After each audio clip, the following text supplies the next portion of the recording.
গুরুত্ব লাগছে, এগুলো নবীর হক্কর মানুষ না নবীর দুশ্মন। লোক এক হদিস আমি এটা বানাইয়া হইলাম না, আর কোন চ্যালেঞ্জ করি যে যদি হদিস হয় না।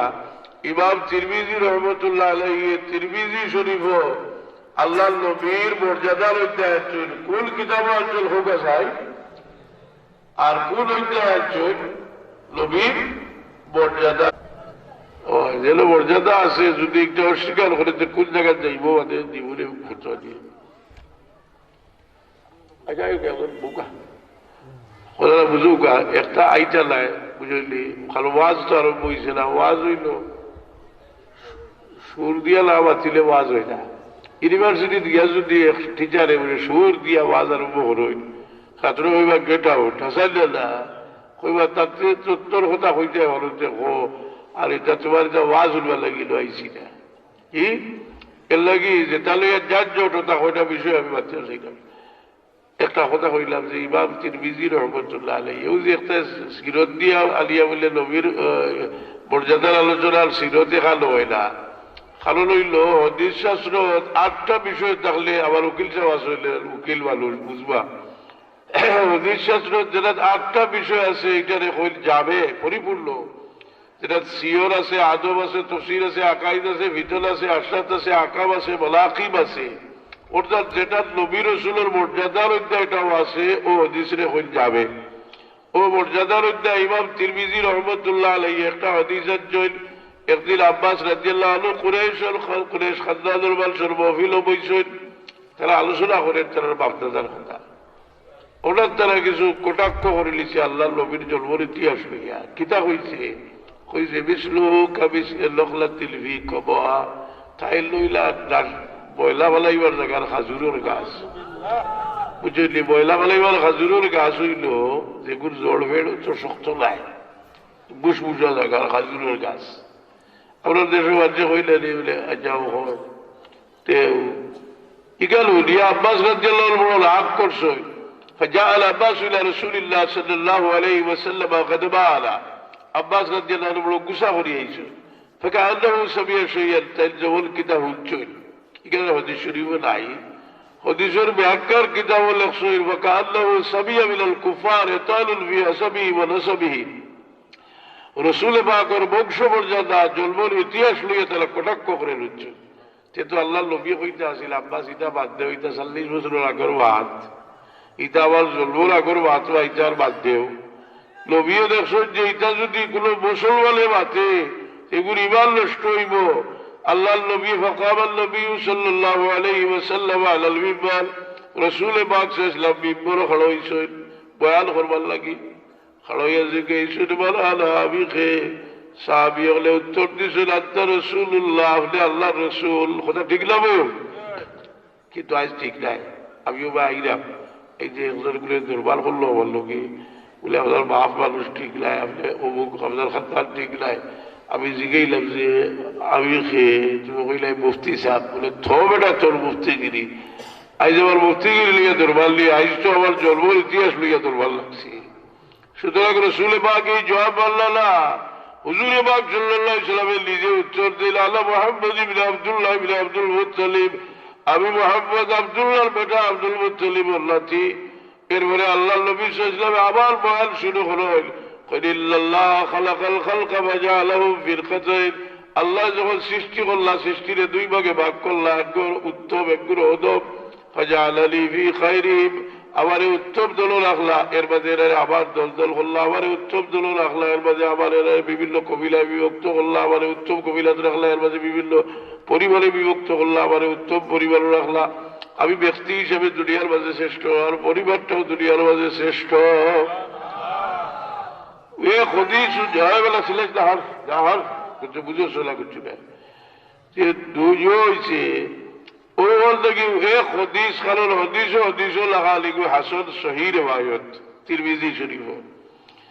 এই লোক কাফির হলে রসুল পাকের জন্মের ইতিহাস লইয়া কটাক্ষ করলো, আর রসুল পাকের নিজে গুরুত্ব সহকারে মহফিলের মাঝখানে তার জন্মের ইতিহাস বয়ান করিয়া দিলা।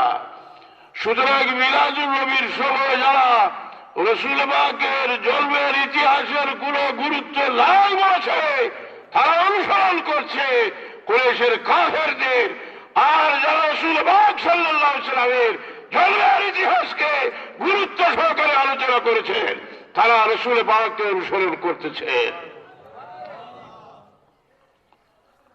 এরা হিংসার কারণে কোন দিকে যায়? আমি তো নিজের মাত্র হয়েছি, জবাব দিল না কিনতে লাগবে। আমি তো পরিষ্কার হয়েছি কিছু তাকে আমি প্রমাণ করে দিব যে সরকারের কায়নাতের মিলাদের আলোচনা করা এটা খুদ রাসূল পাক রুসওয়া আর রাসূল পাক সাল্লাল্লাহু আলাইহি সাল্লাম কাফিরের খাসলত হইল এটা নিয়ে কটাক্ষ করা, যেহেতু এটার সাথে আমরা ঈমানের সম্পর্ক। আউকা এখন হাদিস খালি কইল না, হাদিসের ব্যাখ্যার কিতাব দেখি আমরা জানি যে মুসলিম শরীফ 2 নম্বর কিতাব, বুখারীর পরে মুসলিম। মুসলিম শরীফ একটা হাদিস আছে, আল্লাহর নবী ফরমায় ইল্লাল্লাহ ইসতাফা মিন ওয়ালাদি ইব্রাহিম ইসমাঈল ওয়াসতাফা মিন ওয়ালাদি ইসমাঈল বনি কিনানা ওয়াসতাফা মিন বনি কিনানা কুরাইশ ওয়াসতাফা মিন কুরাইশ বনি হাশিম ওয়াসতাফা মিন বনি হাশিম। আল্লাহ নবী কইন আল্লাহ ইব্রাহিম আলাইহিস সালামের আওলাদ থেকে, ইসমাঈল আলাইহিস সালাম রে ইসমাঈল আলাইহিস সালামের আওলাদ থেকে, বনি হাশিম রে বনি হাশিমের আওলাদ থেকে, ইব্রাহিম আলাইহিস সালামের আওলাদ থেকে, ইসমাঈল আলাইহিস সালাম রে ইসমাঈল আলাইহিস সালামের আওলাদ থেকে, বনি কিনানা রে বনি কিনানা থেকে, কুরাইশ রে কুরাইশ থেকে আল্লাহ আবার নির্বাচন হোসেন হোক। সুবহানাল্লাহ। এখন আল্লাহ নবী আমরা রে আল্লাহ নিজে কইরা لقد كان لكم في رسول الله أسوة حسنة। নবীর কাছে আদর্শ লোকরা এখন তাই যখন বাবা পূর্বপুরুষের গৌরব আলোচনা করলাম, গৌরবময় জন্মের ইতিহাস আলোচনা করলাম, আমরাও তো লাগিস্তা হইব বলে না, এটা আমরা লাগি না, আমরা তকব্বুরি আইব আর নবীর লাগে একটা ফরজ হোক। সুবহানাল্লাহ। ও ইমাম নবী রহমতুল্লাহ আলাইহি মুসলিম শরীফের ব্যাখ্যার কিতাব যেটা আলিয়া মাদ্রাসাত কাবিল জমাত পড়া হয়, কবি মাদ্রাসাত পড়া হয় কাবিল জমাত, ওরা লেখতে আছে আল্লাহ নবী তা কইলা খেলে বলে ইল্লামা কালাহু লিওয়াজহাইন, 2 কারণে কইছেন। আহাদুহুমা ইমতিসালান লিকাউলি তাআলা আম্মা বিনিমাতি রাব্বিকা ফাহাদ্দিস। 1 নম্বর হইল আল্লাহ কইছেন তার নবীর বলে যত নিয়ামত দিছি তুমি সব খুলিয়া বয়ান করো, তার যে বংশমর্যাদা জন্মের ইতিহাস এটা একটা নিয়ামত।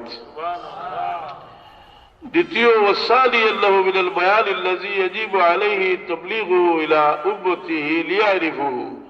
2 নম্বর হইল রাসূল পাকের দিনের দাওয়াত দেওয়া যেটা ওয়াজিব আছিল, তাহলে পরিচয় করবার লাগি এই ধরনের বয়ান দেওয়া তার লাগি ফরজ আছিল, ওয়াজিব আছিল। লিয়াতাকিদুহু ওয়া ইউকিরুহু সাল্লাল্লাহু আলাইহি ওয়াসাল্লাম, যাতে উম্মতে তাদের যথাযথ সম্মান প্রদর্শন করতে পারে। আউগা ঠিক ও হাদিস সর ব্যাখ্যা আরেক দেওবন্দি আলিমে দিছে একটা আলোচনা করিয়া এই প্রসঙ্গ হচ্ছে শেষ করিতে পারি। ইদ্রিস কাদলভি সাহেব যে সিরাতুল মুস্তাফা লিখছেন, তাহলে এক পরিচয় হইল যে আনোয়ার শাহ কাশ্মীরি সাহেবের ছাত্র, আরেক পরিচয় হইল বাংলাদেশ শেখ আবুল হাসান সাহেব আটাজারি মাদ্রাসার প্রতিষ্ঠা লগ্নে শেখুল হাদিস ও তাফসীর, তার উস্তাদ হইলা ইদ্রিস কাদলভি সাহেব। আবুল হাসান সাহেব হইলা বাবু নগরী সাহেবের আব্বা, তাহলে আব্বার উস্তাদ। তের সিরাতুল মুস্তাফা কিতাব লেখরা এটা আজ্ঞা করি উচ্চইবা বললি যে এই হাদিসের ব্যাখ্যার মাঝে কইরা উস पर जालिबिल्लाह ये फर्ज है कि वो अपने नबूवत और रिसालत की तरफ अपने खुदादात कमालात का भी ऐलान करे। रसूल पाक और उम्रे फौज আসিল তানজিল নবী রসুল খুদা প্রচার করতা, ঠিক তদ্রুপ ভাবে তার যত বুজুর্গি আছে ওগুলা বর্ণনা করতা, তাকে উম্মত उसके मर्तबा से वाकिफ होता হইলে উম্মতে তার মর্যাদা সম্পর্কে জানতে পারবো और उनके कमालात से मुस्तफीद होता, मर्यादा সম্পর্কে জানিয়া উপকৃত হইব और उसकी जात सजूदा सिफात में किसी किस्म की कोई शक तरद्दुद ना हो। अल्लाह नबी সম্পর্কে কোনো সন্দেহ থাকতো না, जो खुदा ना खास्ता किसी बदनसीब के लिए तकरीब ईमान का बाइस हो, হয়তো এটা সন্দেহ করিয়া ঈমানও নষ্ট হইতে পারে। ताकि जिस तरह उसकी नबूवत और रिसालत पर ईमान रखते हैं उसी तरह उसके मुस्तफा मुस्तफा और हैसियत से पसंदीदा बरगुज़ीदा होने पर वो ईमान लाए।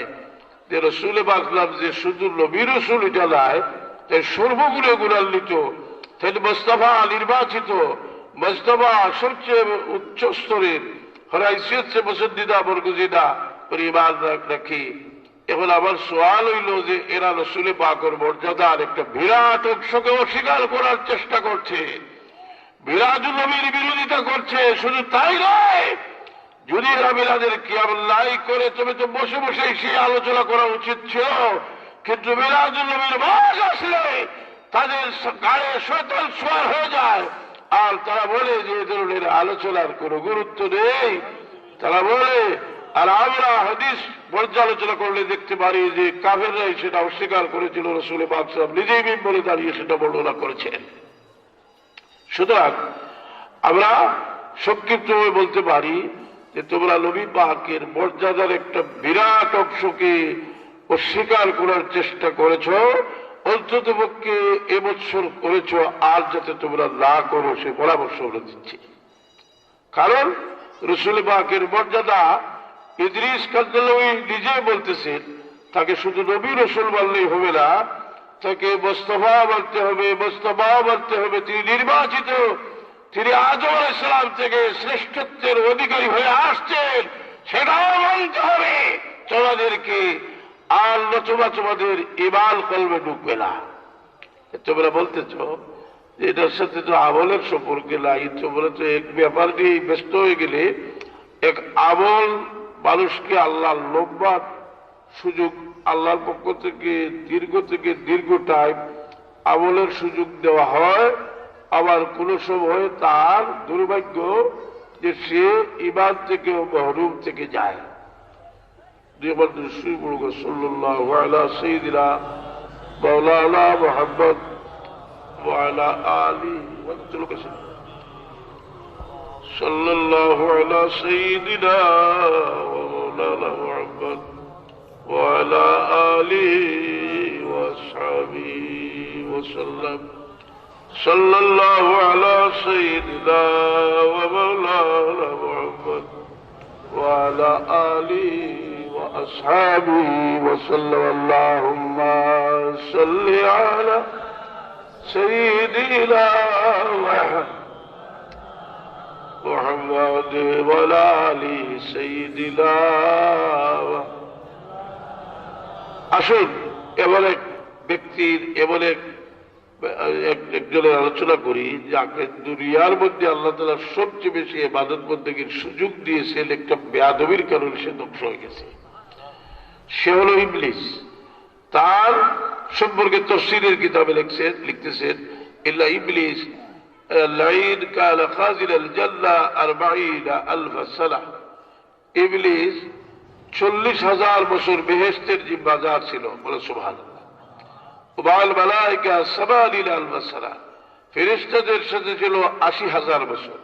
ওয়াজাল মালায়েকা 20,000 সানা,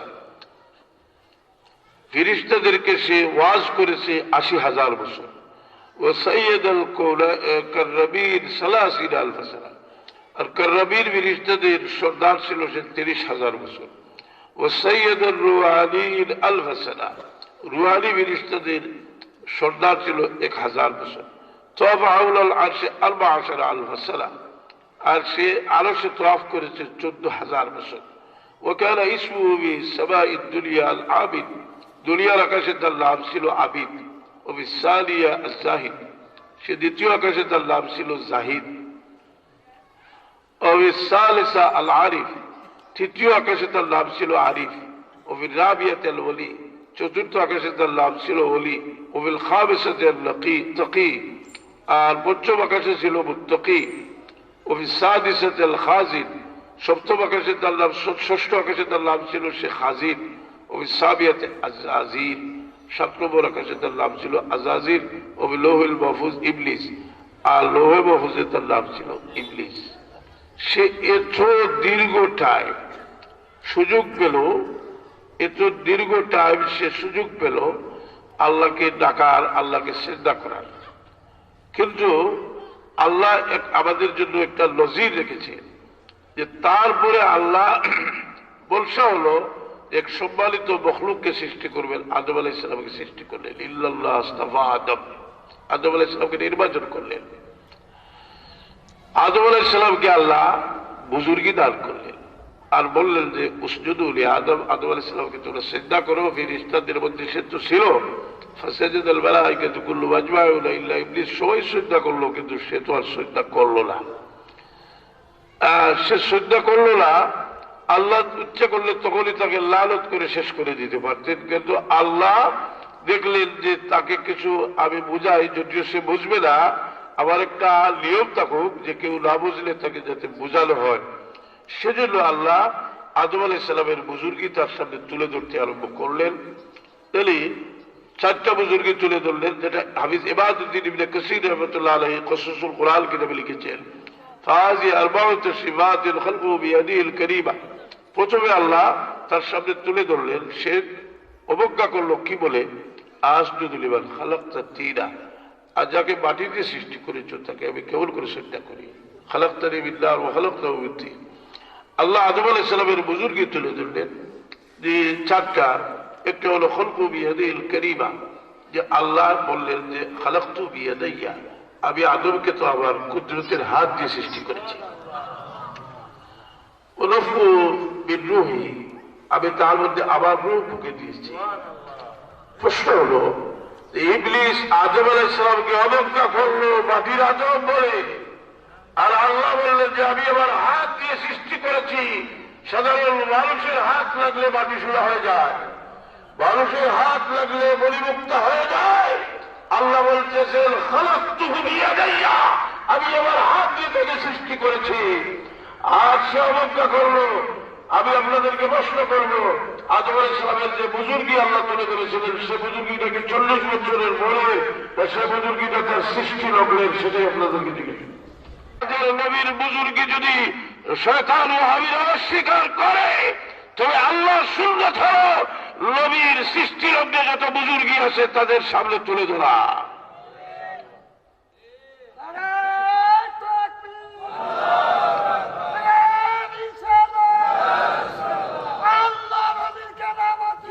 হাজরিনে কেরাম সাবির ইসলাম, আপনারা খুব কথাটা একটু সূক্ষ্মভাবে বিবেচনা করবেন যে আল্লাহ শয়তানকে আদম আলাইহিস সালামের বুজুর্গি দেখাতে গিয়ে আদম আলাইহিস সালামের সৃষ্টি লগ্নে যে বুজুর্গি ছিল সেটা দেখালেন। আর আমাদের মোল্লা মুন্সিরা বলতেছেন যে তিনি তো আমাদের মতো একজন মায়ের কোল থেকে জন্ম হয়েছে, তারা আবার বলতেছেন 40 বছরের আগে ওনার কোনো আল্লাহ নবীর কোনো গুরুত্ব নেই। তারা বলতেছেন যে এটা আলোচনা করে লাভ কি, আমরা যদি ভালো করে চিন্তা করি সব কথা তো শয়তানের কথা। সুতরাং শয়তানি কথা ছেড়ে দাও, আসো তোমাদের বুজুর্গরা কি বলেছেন, নবীর গুরুত্ব আছে কি নাই সেটাও আমরা দেখি। দেখলে যদি তোমরা তোমাদের বুজুর্গদের কথা শুনেও হয়তো তোমাদের মনে আসতে পারে যে আমরা এসব কথা থেকে বিরত থাকি। শেখ মৌলানা হুসেন আহমদ মদনী সাহেবকে প্রসঙ্গে প্রশ্ন করা হয়েছিল যে নবীর গুরুত্ব কখন থেকে, তিনি তার উত্তরে বলেছেন, हमारे हजरत अकाबीर के अक़वाल व अक़ाइद को मुलाहिज़ा फरमाइए, ये जुमला हजरत ज़ात बुल्लूर सल्लल्लाहु अलैहि वसल्लम को हमेशा से वासिता है फैज़ात इलाहिया बिज़ाब रहमत ग़रबत अलैहिया एतकाद किए हुए बैठे हैं যে আমাদের পূর্বসূরীরা রাসূল পাক সাল্লাল্লাহু আলাইহি ওয়াসাল্লামকে সৃষ্টির প্রথম থেকে আল্লাহর রহমতের জন্য তারা বিশ্বাস করে আসছেন। उनका अकीदा ये है कि अज़ल से आप तक जो रहमत आलम पर हुई है और होगी, आप है कोई वो नियामत वजूद की हो या किसी किस्म की, उस सब में आपकी जात पाक उस तरह पर वाक़ हुई है जैसा कि आफ्ताब से नूर चांद में आया है, चांद से नूर हजारों आयना में। उনি বলতেছেন সৃষ্টির প্রথম থেকে খুদাই যত রহমত আর নিয়ামত সব নবী রাসূল পেয়েছেন, সব এসেছে একই জায়গা থেকে, আর সেই জায়গার নাম হলো মুহাম্মদুর রাসূলুল্লাহ সাল্লাল্লাহু আলাইহি ওয়াসাল্লাম। তাহলে বলুন, যারা এসব বলতেছে তারা রাসূল পাকের সাথে বেয়াদবি করতেছে কিনা? যদি বেয়াদবি করে আর সেটা প্রমাণিত হয়, আর প্রমাণিত তো হয়ে গেলে সত্যি হাকিক করবে, প্রমাণিত হলে রাসূল পাকের সাথে যারা বেয়াদবি করবে তাদের কোনো ক্ষমা নেই। তোমরা তওবা করো, তোমাদের ক্ষমা নেই। তোমরা বেয়াদবি করতেছো রাসূল পাক সাল্লাল্লাহু আলাইহি ওয়াসাল্লামকে, বেয়াদবি শুধু অস্বীকার করছো না, বেয়াদবি করতেছো, বেয়াদবি করে কখনো বা তোমরা শয়তানের শুরু করছো, আর কখনো তোমরা মক্কার পুলিশ কাফেরদের শুরু করছো। আমি সেটা বলতেছি, বলতেছি তোমরা যে কোন স্থানে থেকে বুঝতে চাও আমি প্রমাণ করে দিব, আর অনেক তোমরা আমার কাছে আছে। ইনশাআল্লাহ আমরা যদি খুব শক্তভাবে বলি সেটা তারা এটা যদি হেদায়েত হয়ে যায় তার সব আমরা পাবো। সত্য কিনা? সত্য পাবো। হাজিরদের কেরাম সাজিয়েছেন এই জন্য বলতেছি বেলার জন্য চলে গেল, কিন্তু পরবর্তীতে উস্তাদ এগুলো আছে তাদের মন করে যে হিংসা এরা বেলার জন্য করবো। আমরা বলেছিলাম 40 বছর আগে নবীর কোনো গুরুত্ব নেই, আর তারা বর্ণনা করলো সৃষ্টির প্রথম থেকে আমাদের তো আশার পুরা হলো না। তখন তারা আলতুবন্ত কথা বলতেছে যে ঈদ যখন তোমরা বেলাদের নবীকে যখন ঈদ বললে তখন তোমাদের ঈদের নামাজ কয় রাখাত? আমরা তাদেরকে জিজ্ঞেস করব ঈদ শব্দের প্রয়োগটা কি জন্য হয়? তোমরা কিছু পড়াশোনা করো, কিন্তু হানাফি মাযহাবের হচ্ছে আমাদের মাযহাবের সাথে কাতাবি বাবারাতুল বলা কিতাব যখন সেই কিতাবে লিখেছেন যে কোনো খুশির দিনকে ঈদের দিন বলা যায়। يطلق على كل يوم مسرى عيد وعيد وعيد سر مستبيا وجه الحبيب والعيد والجمعة যে কোনো দিন তার বন্ধু আসলেও সেদিন তার ঈদ হতে পারি। জন্মের আনন্দিত হয়ে মানুষকে খাওয়াতেন। ويزيدون في المبرات নেক কাজ বেশি করে করতেন। ويعتنون بقراءة مولد النبي صلى الله عليه وسلم رسول পাক সাল্লাল্লাহু আলাইহি ওয়াসাল্লামের মিলাদুন নবীর মাহফিল গুরুত্ব সহকারে করতেন। আর তোমরা মানুষকে বুঝাচ্ছ যে মিলাদুন নবীর মাহফিল তো ফুলতলি সাহেব নিয়ে এসেছেন, উনি তো 400 বছর আগে ছিলেন না। সত্য কিনা? আর তোমরাই এই কিতাবটা ছাপা করেছো। আমি এ ব্যাপারে একটা আর্টিকেলও লিখেছি, যে আর্টিকেল তো অনেক সময় লিখলে ছাত্ররা যখন পায় তখন তারা সব আপনার বিভিন্ন ভাবে দিয়ে দেয়, ফেসবুকে দিয়ে দেয়, সেটা আসে। আবার আর্টিকেল তারা পেয়েছে, জবাব দিয়েছে সংক্ষিপ্ত ভাবে। আমি চাইছিলাম যে তারা বলতো যে সেটা মিথ্যা, তখন আমি আবার তাদেরকে চ্যালেঞ্জ করতাম। কিন্তু প্রশ্ন হচ্ছে যে সমস্ত দুনিয়ার মুসলমান উনি বলতেছেন তখন সত্য যুগ ছিল, সমস্ত দুনিয়ার মুসলমান রাসূল পাকের মিলাদুল নবী পালন করেছে, আর তোমরা বোঝাতে চাচ্ছ যে এটা নতুন, তোমরাই এসেছো নতুন ভাবে। এজন্য আমরা খুব সতর্ক দৃষ্টি রাখবো আপনাদের প্রতি। আপনারা মুসা আলাইহিস সালামের ভুল ধরতেছেন, আর মসজিদে শুয়ে থাকাকে বড় কাজ মনে করতেছেন, অথচ আপনারা নিজেরা বলতেছেন যে মসজিদে শুয়ে থাকাটাই ভালো। মুসা আলাইহিস সালাম কেন গেলেন? যাওয়ার কারণে 88,000 লোক পথভ্রষ্ট হয়েছে, তার বিরুদ্ধে দেওবন্দ থেকে ফতোয়া প্রদান করা হয়েছে। আমরা দেই নাই, ফতোয়া কে দিয়েছে? দেওবন্দ থেকে। সেটা তো দেওবন্দের ওয়েবসাইটে এখনো আছে। ফতোয়া প্রদান করা হয়েছে দেওবন্দ থেকে, আর ফতোয়াটা দেওবন্দ থেকে ফতোয়া দেওয়া হয়েছে, সেটা তালাশ করলেও পেয়ে যাবেন। আমি অবশ্যই এসব বেশি বুঝি না, সেটা তার লোকেশনও আছে, তালাশ করলে আপনারা পাবেন। সে ফতোয়া অনেক লম্বা ফতোয়া।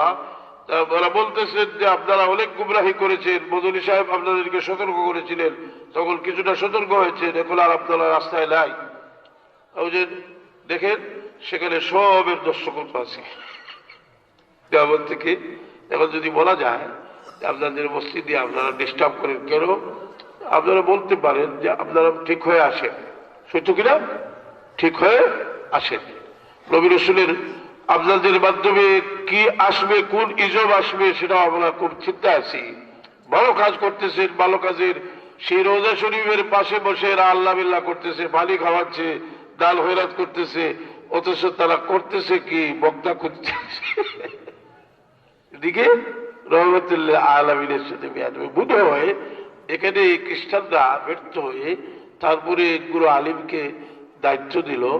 সেটা বোধ হয় খুব ভালো করে রিসার্চ করলে বের হয়ে আসবে যে তারাই ফতোয়া দিচ্ছে নবীর জিয়ারতের উদ্দেশ্যে যাওয়া না যায়, অথচ রাসূল পাক নিজেই বলতেছেন বাল জালালি বাল জালি সাইরান লা তাবিলু ইল্লা জিয়ারতি ওয়াজাবাত লাহু শাফাআতি, যে একমাত্র আমার জিয়ারতের উদ্দেশ্যে আসবে তার জন্য শাফাআত করা আমার জন্য ওয়াজিব। মক্কা শরীফ থেকে ঘুরে আসলো, বলে আমি তো মদিনায় যাই নাই, যে বলবো সৌরাতে রাত্রে ঘুমায় আর বলে যে আজকে রাত্রে সমস্ত ঘুমাইছি। তবে আমি একটা কারো উপর তহমত লাগানো উচিত নয়। সমস্ত আকাবিরিনে দেওবন্দের ফতোয়ার কিতাবে আছে, জিয়ারতের দেশে যাওয়া কেউ মুস্তাহাব বলেছেন, কেউ ওয়াজিব বলেছেন, গুরুত্ব দিয়েছে। সেটা সালাফি লাভি ফিতনার মধ্যে এটা একটা বড় ফিতনা হাফিজ ইবনে তাইমিয়া শুরু করেছিলেন, যার জবাব দিয়েছে দুনিয়ার মধ্যে শ্রেষ্ঠ বুখারী শরীফের ব্যাখ্যার কিতাব ফাতুল বারীতে তার দাঁত ভাঙার জবাব দিয়েছেন। তারা বলে রাসূল পাকের সম্পর্কিত সব বিষয় নিয়ে তারা কটাক্ষ করে। কথা হলো যে যারা আমরা চতুর্মুখী ফিতনার সম্মুখীন, কিন্তু ফিতনাকে ভয় করে লাভ নেই। যদি আমাদের কথা আপনারা শান্তি বলে বসে শুনেন, তবে ইনশাল্লাহ জবাব দেওয়ার মতো কিছুটা হলেও সামান আমাদের কাছে আছে, বুঝলেন না? কারণ দেখেন না, আমি তো পিরাকি করতেছি না, কারণ পীর হয়ে আর আমার বাবাও পিরাকি করেন নাই, কিন্তু ছিল তার বদরপুর রহমতুল্লাহ আলাইহির সব প্রধান খলিফা, উনি মানে ইসলামী শিখত। তাই উনাকে দেখা যেত যে 90 বছর বয়সে উনার সাথে কিতাব আছে। কেন? কারণ সমস্যা আসবে, সমাধান নিতে হবে। আর মানুষ এখন অবস্থা এমন হয়ে গেছে যে নতুন নতুন মানুষকে সাজিয়ে গুজিয়ে আনে দেখা যায় যে এরাই সব কিছু ইসলামের। একটা লোক তারা নিয়ে আসলো, জলপুরি সিলসিলার সব কিছু দায়িত্ব তার হাতে দিয়ে গেছে।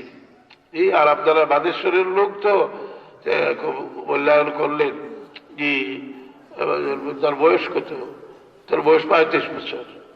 আমি তো হয়তো পড়াশোনা বেশি দিন করেছি, আমি যদি সম্ভবত বা বড় ভাই যা ছিলেন বিবাহ করতে একটু দেরি হয়েছে, আমার বড় ছেলের বয়স হতো, তার বয়স সমান হতো। সে জলপুরি সিলসিলার সবকিছু তার হাতে নিয়ে গেছে।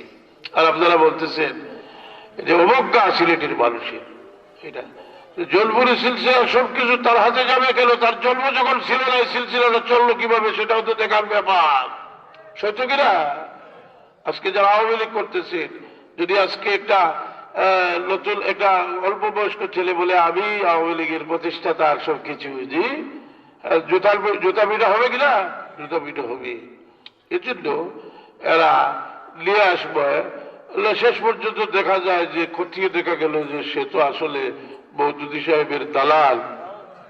জি, এই সাইদে সাহেবকে নিয়ে তো খেলা খেলছে। আসলে তাকে যে নিয়ে আসা হয় আর এই হেলিকপ্টার ব্যবহার করা হয়, আমরা তো তাদেরকে চ্যালেঞ্জ করতে পারি। এর পিছনে কোন ফান্ডের টাকা ব্যবহার করা হচ্ছে সেটাও আমরা জানি। কারণ সে তার বয়স যতদিন নাই ততদিন থেকে আমি হাদিস পড়াচ্ছি 35 বছর থেকে। সে কি জানে?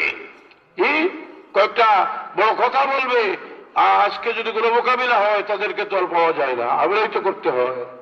জি, কোনো মোকাবিলা করলে আর কয়েকটা ব্যবসায়ী ছেলে ওয়াজের সিজন আসলে তারা কিছু মানুষকে সাজিয়ে গুজিয়ে কুরবানির জানোয়ারের মতো নিয়ে আসে, সত্য কিনা? আমি এই জন্যই বলছি যে তুই তোর বয়স হলো 35 বছর, আর তোর আগে কি সিলসিলা ছিল না? এই বদরপুরি সিলসিলার মাধ্যমে শত শত বছর থেকে চলছে। হযরত বদরপুর রহমতুল্লাহ আলাইহির ওফাত হয়েছে 60 বছর আগে, ওনার বয়স ছিল তখন 101 বছর। সেই সিলসিলা চলে আসছে, আর এখনো চলে আসছে। হযরত সাহেব কেবলা 97 বছর পর্যন্ত কাজ করে গেলেন। যখন তিনি ভারত থেকে আসলেন তখন তো এখানের অবস্থা এমন ছিল যে দেওবন্দি উলামায়ে কেরাম ছাড়া আর কিছু বলার ছিল না। উনি আসলেন, জিহাদ করলেন, সেখানে অনেক কিছু হলো, আহলে সুন্নাত ওয়াল জামাতের জালটা সমুন্নত হলো। সব কিছু ভুলে গেলে বড় বড় কথা বলবে। আমি ভাবছি যে আমার মতো কিছু মানুষের দরকার। কারণ এই জন্যই কার দালাল সেটা তালাশ করে বার করা হবে। আর যারা আমি বলতেছি তালাবিজের ছাত্র আল ইসলাম কর্মী, যারা দালালি করো কোনো সময় তোমাদেরকে কিন্তু চিহ্নিত করতে পারলে ছেড়ে দেওয়া হবে না, তোমাদেরকে সমুচিত শিক্ষা দেওয়া হবে। তোমরা স্মরণ রাখবে, যতই সংগঠন থাকুক না কেন, হযরত সাহেব কিবলা লক্ষ লক্ষ রাসূলের আশিক সৃষ্টি করে রেখে গেছেন, তারা তোমাদেরকে ক্ষমা করবে না।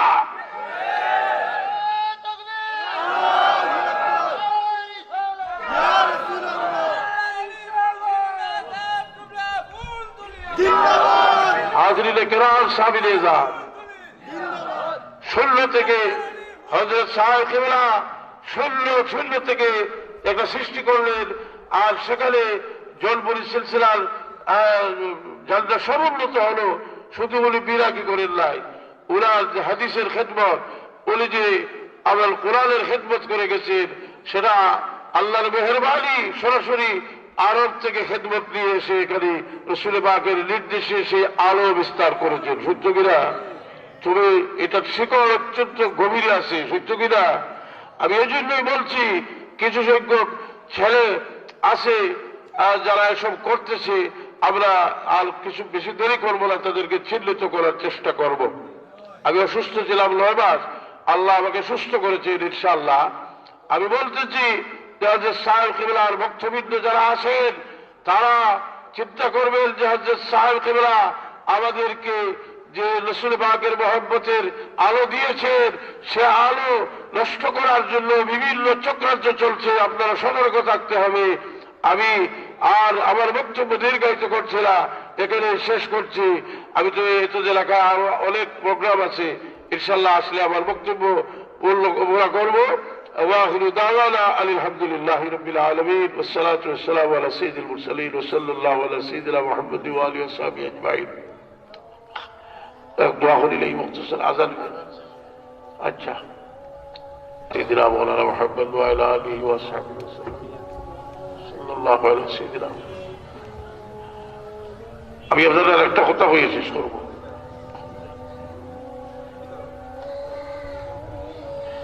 উহুর মাইক বন্ধ করে দিবা, বাবাটা সাহেব উহুর মাইক বন্ধ করে দেওয়া, আমার বক্তব্য 5 মিনিট দিয়ে শেষ করি। আল্লাহ হাফেজ। হাজিরি রেখেন, আপনি তো টেনশনই। আমি আপনাদের একটা কথা স্মরণ করে দিই, আমার উকিল সাহেব সহ এরা কিন্তু যারা যত বিজ্ঞ হযরত সাহেব কিবলারে অত গভীরভাবে শিখছে, এই সিলসিলার একটা তুফান আইসিল যে আমরা অতি চল্লি এক গুরুরের বিদ্যলেরা সাপে আমরা বুজুর্গের কাফির হতো নিয়ে অসংখ্য গণিত বই লেখছে, কথাটা বুঝি না? তখন চিল্লা চিল্লিও লেখে করছে, তারা ঠান্ডা হয়েছে না, তারা লেখতে থাকছে। কিন্তু আল্লাহর মর্জি এই সময় প্রায় 6 মাস লাগছে। আমি তারা জবাব দিয়ে যে বইটা লেখলাম জলপুরি সিলসিলার বুজুর্গের পক্ষে, সে বইটা আমি প্রথমে তার বরকজগুলো দিছি। তারা যে ঠান্ডা হয়েছিল এর মাঝে আর এই ব্যাপারে কোনো শব্দ উচ্চারণ করছে না। তো বড় বড় হতা হইয়া ইয়া বলে সিলসিলা তুমি টিকারা তোমার মতো, তুমিও তো আমার বইটা দেখিয়া হয়েছিল যে আমি তা জানি না হচ্ছে তা ওটাও হয়েছিল। আমরা জলপুরি সিলসিলা ঠিকানা এই মারাঠিয়া মালিয়া জলপুরি সিলসিলা ঠিকানা লাগতো না, এখানে হইলো কোনো বললামই নাই, কথাটা বুঝছো? এই সিলসিলা আর একটা একজন মানুষ এত বড় দুষ্ট, আমি আগে পাচ্ছি না। আপনার দিয়া সরসিলাল দিয়ে বাইর লাগাইতো করে দিয়েছে, সরসিলাল ফিরছে আমরা কাবির হইতো দিয়া দেখছে যে এগুলো তো টেলা যাতে পারেন না, ইয়া সাহেবরা বগুলো বইতো, ও বগুলো লাগা না দেওয়ায় এখন লইছে গিয়া সাইদি সাহেবের তারিফ করিয়া জি। এখন আচ্ছা যাই হোক, আমার হয়তো হইলে একজনে আইয়া সিলেট ওয়াজ করতো, হলেও শোক করে সিলেট ওয়াজ করতো, কারণ হইল ইনো আইলে তো একটা ই সদর তো আর দুনিয়ার কোনো হানো নাই বুঝলি। আর এর লাগি আইয়া যে বুজুর্গ হল যারা মানুষের অঞ্চলের মাঝে যারা চোখ বুঝলে যারা দেখে এরারে অবজ্ঞা করলে মানুষে মিনিটও লাগিটা বরদাস্ত করতো না। সাল্লাল্লাহু আলা সাইয়্যিদিনা মাওলানা মুহাম্মদ ওয়া আলা আলিহি ওয়া আসহাবিহি ওয়া সাল্লাম। এগুলা কই বলে সম্পর্ক খাটি দিলাই বুঝা যায়, বলতে আগে মদিনা শরীফ লই আইছে দাঁড়িয়ে। আর তুমি তাইলে তো যে যেখান দিল খাইলায় সবার জবাব সবাই দিতে হয় বলে, আর আগে বাড়িও না, সামলা মুখ সামলাই নাও বুঝলি। اللهم آمين. الحمد لله رب العالمين، الصلاة والسلام على سيد المرسلين وعلى آله وأصحابه وعلى بيته أجمعين. اللهم إني أسألك بأني أشهد أنك أنت الله، أنك أنت الله، أنك أنت الله، لا إله إلا أنت الله তোমার দরবার আমরা ভিক্ষা চাই। আল্লাহ আমরা মাফ করে দেও, বহুত নিয়ামত দিছো আল্লাহ। আল্লাহ আমরা নিয়ামত আসল নিয়ামত দেও, যে নিয়ামত চাইলে আমরা সকরাতুর গাঁট মারো আল্লাহ, তোমার দরবারে গিয়ে হাজির হইতাম পারবো। ইয়া আল্লাহ আপনাদের 5 ওয়াক্ত নামাজ সুন্দর করে পড়ার তৌফিক দাও। ইয়া আল্লাহ আপনাদের মাফ করে দাও, তোমার হাবিবর তমাম উম্মতে মারহুমিন মুমিনাত হলে মাফ করে দাও। বিমারি হলে শিফা এলাত করো, বেরোজগারি হলে লাগি হালাল রুজির দরজা খুলে দাও। আয় আল্লাহ তোমার বন্দায় একক ভাবে আল্লাহ খরচ দিয়ে মহফিলের ইন্তজাম করছো আল্লাহ। আয় আল্লাহ তাআলা আওলাদের জিন্দেগির হোসেল করো। তোমার বন্দায় হযরত সাহেব কিবলার মহব্বতে এই মহফিল কায়েম রাখছো। তোমার হাবিবর তার বীর মুর্শিদে শুদ্ধি লিখাম করিয়া গেছো, এটার মাঝে তার শরীক হয়েছিল আল্লাহ। আয় আল্লাহ তার যতদিন হায়াতে রাখো তোমার বন্দার আওলাদ হলেন দিনই খবর তৌফিক দিও আল্লাহ। বিমারি হলেন শিফা এলায়ত করো, বেরোজগারি হলেন লাগে আল্লাহ রুজির দরজা খুলি দেও। মুসিবত জাদা হলেন মুসিবত আসান করি দেও। আমরার বউচর ভাই বিরাজের খেস কুটুম বিদেশের জমিন আছেন আল্লাহ, রুজি রোজগার করি এই গরিব দেশ বহু শেষের